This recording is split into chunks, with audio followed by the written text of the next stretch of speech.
हिमाचल प्रदेश के लिए कल का दिन बहुत बड़ा है। कल विधानसभा चुनाव है, वोटिंग होनी है। 12 नवंबर को 68 विधानसभा सीटों के लिए मतदान होगा। विधानसभा चुनाव के लिए तमाम तैयारियां कर ली गई हैं और इस बार रिवाज बदलेगा या फिर इतिहास बरकरार रहेगा, ये बेहद दिलचस्प रहने वाला है। प्रदेश विधानसभा चुनाव के लिए प्रचार भी थम चुका है। अब डोर टू डोर कैंपेन किया जा रहा है और 12 नवंबर को 68 सीटों पर मतदान। यहां पर आपको जानकारी भी दे दें कि अलग अलग दलों के 412 प्रत्याशी मैदान में हैं। 388 पुरुष और 24 महिला प्रत्याशी मैदान में हैं और प्रदेश भर में 7000 से ज्यादा मतदान केंद्र बनाए गए हैं। कुल मतदाताओं की संख्या भी 55 लाख से ज्यादा है। मुख्य निर्वाचन अधिकारी मनीष गर्ग ने भी जानकारी दी है कि हिमाचल प्रदेश की तमाम मतदान केंद्रों के लिए पोलिंग पार्टियां रवाना हो चुकी हैं और जल, थल और वायु मार्ग से रवाना हुई हैं पोलिंग पार्टियां। 50,000 कर्मचारी, 25,000 पुलिस कर्मचारी ड्यूटी पर तैनात रहने वाले हैं और चुनाव प्रचार थम चुका है।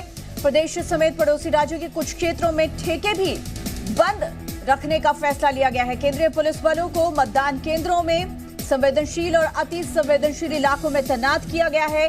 बाहरी राज्यों से आने वाली नकदी, शराब और नशीले पदार्थों को पकड़ने के लिए भी इनकी पूरी मदद ली जा रही है।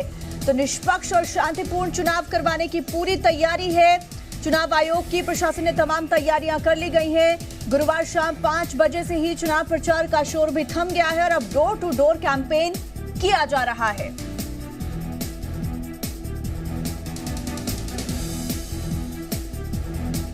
तो कल का दिन प्रदेश के लिए बहुत बड़ा। समीक्षा राणा हमारे साथ जुड़ गई है। क्या कुछ आज का माहौल है, क्योंकि बस मात्र अब एक दिन बाकी है। समीक्षा, पहाड़ी राज्य हिमाचल प्रदेश में चुनाव दहलीज पर खड़ा है। 12 नवंबर को वोटिंग होने वाली है। जनता का मत तय करेगा कि राज्य में इस बार रिवाज कायम रहेगा या फिर इस बार इतिहास रचा जाएगा। प्रचार खत्म हो गया है।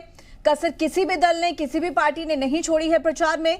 अब मात्र एक दिन बाकी। कैसा माहौल है प्रदेश के अंदर आज? बिल्कुल, देखिए, चुनाव को लेकर पूरी तैयारियां जो है वो जोरों शोरों से चल रही हैं। वहीं जिस तरह से मतदान को लेकर चुनाव निर्वाचन आयोग जो है वो लगातार जागरूकता अभियान जो है वो चलाए हुए है।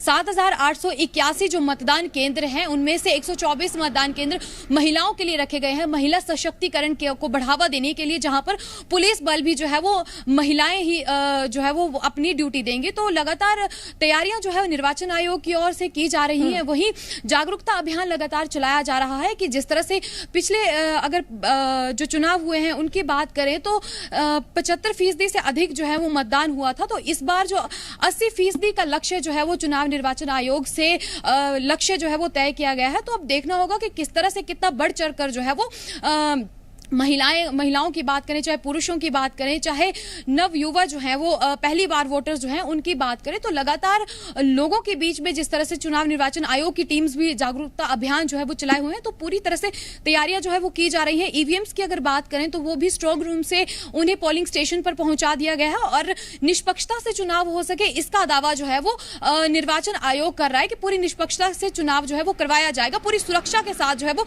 चुनाव करवाया जाएगा। तो ज्योति, पूरी तरह से तैयारियां जो है वो लगातार निर्वाचन आयोग जो है वो कर रहा है। जिस तरह से प्रचार अब थम चुका है, डोर टू डोर कैंपेनिंग जो है वो कर रहे हैं प्रत्याशी। तो कल अब देखना होगा कि कितना फीसदी जो है वो मतदान हिमाचल प्रदेश में होता है और किसकी किस्मत चमकती है, किन पर जो है वो हिमाचल प्रदेश की जनता विश्वास करती है, वो देखना होगा। जी बिल्कुल, जाहिर तौर पर समीक्षा, लोकतंत्र का महापर्व है ये और लोग भी काफी ज्यादा उत्साहित हैं। जिस तरीके से हम चुनाव आयोग की तैयारियों की बात कर रहे थे, इस बार विधानसभा चुनाव में मतदान की रियल टाइम मॉनिटरिंग भी की जाएगी और पहली बार क्यूआर कोड के जरिए मतदाताओं की पहचान होगी। समीक्षा,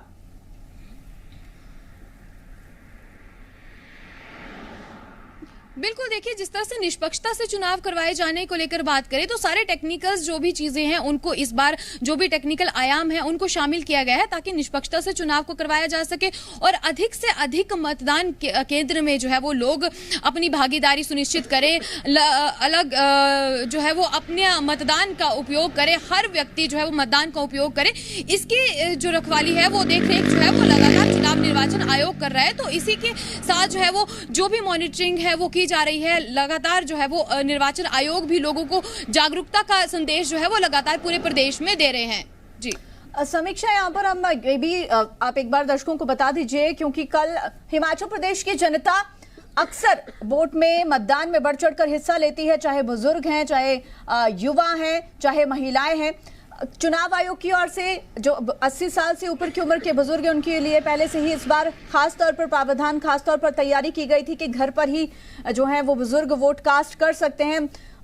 उसे लेकर भी क्या कुछ अभी जानकारी है? और कल जब मतदान की प्रक्रिया शुरू होगी, अगर गर्भवती महिलाएं हैं या फिर कोई बीमार व्यक्ति है, उनके लिए क्या खास इंतजाम है?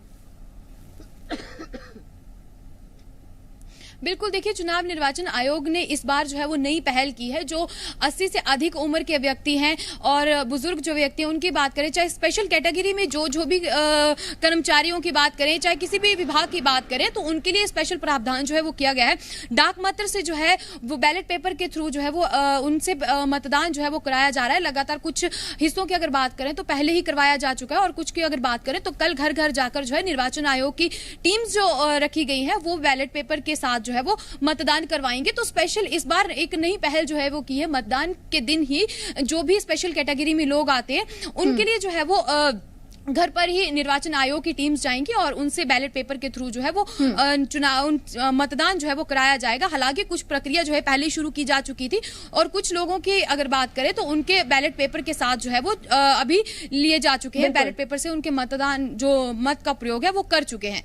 जी, सुरक्षा को लेकर क्या कुछ इंतजाम किए गए हैं? समीक्षा, क्योंकि हम कुछ देर पहले दर्शकों को जानकारी भी दे रहे थे कि कर्मचारियों की ड्यूटियां लगाई गई हैं और साथ ही आईटीबीपी के जवान होंगे, जवानों की तैनाती सुरक्षा के लिहाज से की गई है।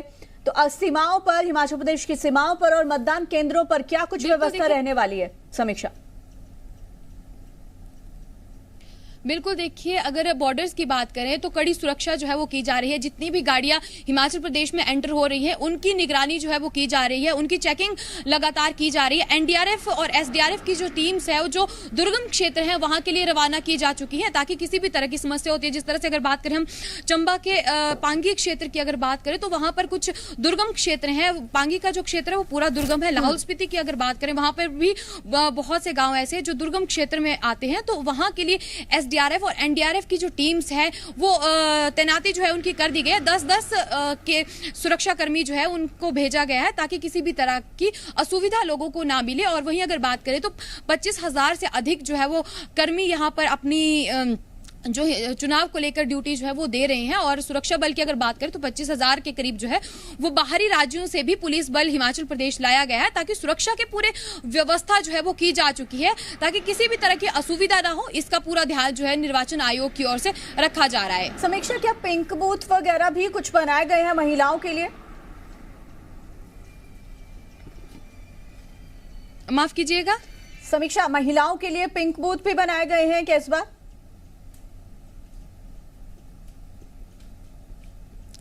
बिल्कुल, देखिए जिस तरह से जितने भी महिलाओं के लिए, जिस तरह से मैंने बताया कि महिला सशक्तिकरण के लिए लगातार जो महिला वोटर्स हैं उनके लिए अगर जिस तरह से देखा जाए तो यदि महिला सशक्तिकरण को बढ़ावा देना है तो महिलाओं की जो भागीदारी है सुनिश्चित करना आवश्यक है। तो इसलिए 124 मतदान केंद्र जो है वो खासतौर पर सिर्फ महिलाएं ही जो पोलिंग स्टेशन है वो वहां पर अपनी ड्यूटी देंगे। चाहे वो पोलिंग मास्टर की अगर बात करें, चाहे वो बात करें जो महिला सुरक्षा कर्मियां हैं, वो भी पुलिस की महिलाएं हैं, वो भी अपनी भागीदारी जो है वो सुनिश्चित करेंगे। तो लगातार महिला सशक्तिकरण को भी बढ़ावा दिया जा रहा है क्योंकि हिमाचल प्रदेश में अगर देखें तो महिलाओं की जो पिछले चुनाव की अगर बात करें तो महिलाओं की जो भागीदारी है वो सबसे अधिक जो है वो इस दौरान, चुनाव के दौरान पाई जाती है। तो इसलिए पूरा ध्यान जो है वो दिया जा रहा है ताकि किसी भी तरह से कोई भी चुनाव में ना छूटे। बिल्कुल समीक्षा, दूसरी तरफ अगर हम तमाम राजनीतिक दलों की भी बात कर ले, क्योंकि सभी ने पूरी ताकत झोंक दी इस बार, दिल्ली से भी कई बड़े नेता तमाम दलों के पहुंचे और प्रचार करते हुए देखे गए, लोगों को संबोधित करते हुए देखे गए। लेकिन इस बार जो सबसे बड़ी चुनौती कहीं ना कहीं नजर आ रही है वो है बागियों की वजह से। अगर पहली बार ऐसा हो रहा है, बीजेपी में लगभग 21 और कांग्रेस में 7 सीटों पर बागी मैदान में है और ऐसे में कहा जा रहा है कि इनके चलते करीब 10 सीटें जो है वो हॉट सीट बन गई हैं। ऐसे में अगर बाद में किसी दल को क्लियर मेजॉरिटी मिलती है, बहुमत नहीं मिल पाता है, तो सरकार बनाने में कहीं ना कहीं यही बागी एक डिसाइडिंग फैक्टर के तौर पर काम करेंगे। बिल्कुल, देखिए जिस तरह से जब भी चुनावों की घोषणा होती है, जब भी प्रत्याशियों की घोषणा होती है, तो मुख्य तौर पर अगर देखें तो बागियों की जो संख्या है वो हमेशा से ही रहती है।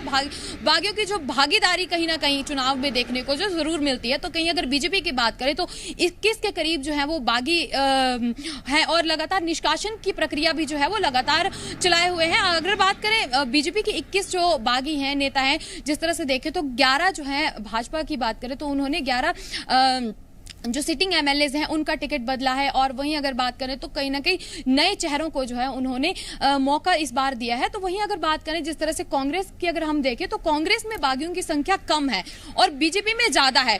तो अब ये चुनावों में किस तरह से रंग लाती है वो जरूर देखने वाली बात होगी। और कहीं ना कहीं जीत और हार का जो फैसला है इन बागियों के बीच में रहने वाला है। हालांकि कोशिशें जो है वो हर दल करता है कि जिस तरह जो भी बागी है वो मान जाए, लेकिन भाजपा में ये देखा गया है कि अधिकतर जो बागी हैं वो नहीं मानने के कगार पर हैं। जिस तरह से 2 एमएलएज का भी जो 11 सिटिंग एमएलएज हैं उनका टिकट बदला गया, उनका टिकट काटा गया। और 2 जो कैबिनेट मिनिस्टर्स हैं उनका टिकट भी बदला गया है। चाहे सुरेश भारद्वाज की बात करें, उनका शिमला शहरी से था और कसुम्पटी से उनको टिकट दिया गया। तो निश्चित तौर पर कहीं ना कहीं वहां पर भी कुछ न कुछ बागी जो है वो देखने को बीच में मिल रहे हैं। हालांकि लगातार ये प्रयास किया जा रहा है कि सामंजस्य जो है वो उन सबके बीच में बनाया जा सके। फतेहपुर की अगर बात करें तो फतेहपुर में जो है वो सबसे बड़ी समस्या इस वक्त ये बनी हुई है कि जो राकेश पठानिया है उनका टिकट जो है वो फतेहपुर से दिया गया, नूरपुर से उनका टिकट जो है वो बदला गया है और फतेहपुर दिया गया। तो फतेहपुर में भी कृपाल परमार जो है वो भी लगातार यही बात कह रहे हैं कि मुझसे बातचीत जो है वो भाजपा की ओर से कुछ कमी रह गई है।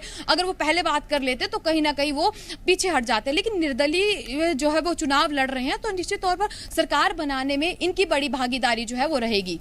बिल्कुल समीक्षा, इस बार ये बागी खेल बिगाड़ेंगे या खेल बनाएंगे, इसके लिए अब थोड़ा ही इंतजार रह गया है। बहरहाल बहुत शुक्रिया आपका तमाम जानकारी के लिए। तो